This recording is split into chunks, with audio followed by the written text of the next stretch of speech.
नमस्कार. मुलांच्या जेवणाचा विषय म्हणजे अनेक पालकांसाठी रोजचीच एक डोकेदुखी असते, नाही का? मुलांना काय खायला द्यावं आणि सगळ्यात महत्त्वाचं म्हणजे ते आनंदाने कसं खातील ही एक मोठी चिंता असते.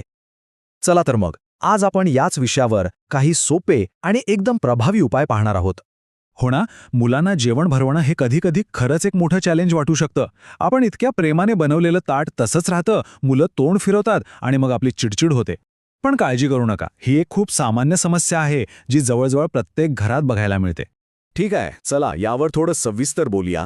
सगळ्यात आधी आपण त्या दोन मोठ्या चुकांबद्दल बोलूया ज्या अनेकदा आपल्याकडून नकळतपणे घडतात आणि त्यामुळे जेवणाची वेळ आणखीनच अवघड होऊन बसते. पहिली आणि सगळ्यात महत्त्वाची गोष्ट, मुलांना खाण्यासाठी कधीही जबरदस्ती करू नका. जेव्हा आपण जबरदस्ती करतो तेव्हा काय होतं माहितीये? त्यांच्या मनात जेवणाबद्दल एक प्रकारचा राग किंवा भीती निर्माण होते. आपल्याला हे लक्षात ठेवायला हवं की अन्न हे आनंदाचं साधन आहे, शिक्षेचं नाही. आणि दुसरी मोठी चूक म्हणजे जेवताना मुलांच्या हातात मोबाईल देणं किंवा त्यांच्या समोर टीव्ही लावून देणं. याने मुलं जेवतात खरं, पण त्यांचं लक्ष पूर्णपणे स्क्रीनवर असतं. यामुळे त्यांना जेवणाची खरी सवय लागतच नाही. अन्नाची चव काय आहे किंवा त्याचं महत्त्व काय आहे हे त्यांना कळतच नाही. चला तर मग चुकांबद्दल बोलून झालं. आता आपण उपायांकडे वळूया.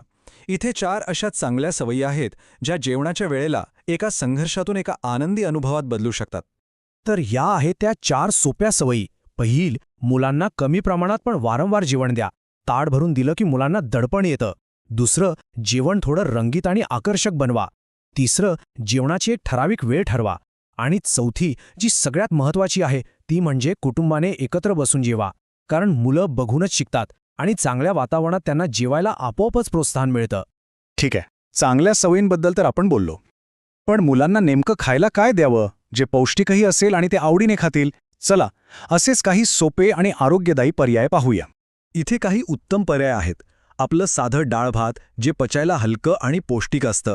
भाज्या घालून केलेला पराठा म्हणजे चव आणि पोषण दोन्ही मिळतं. खास करून लहान मुलांसाठी फळांचा मॅश खूप चांगला असतो. दही भात जो पोटासाठी उत्तम आहे. आणि हो, प्रोटीन मिळवण्यासाठी अंड किंवा चिकन सूप हे सुद्धा खूप चांगले पर्याय आहेत.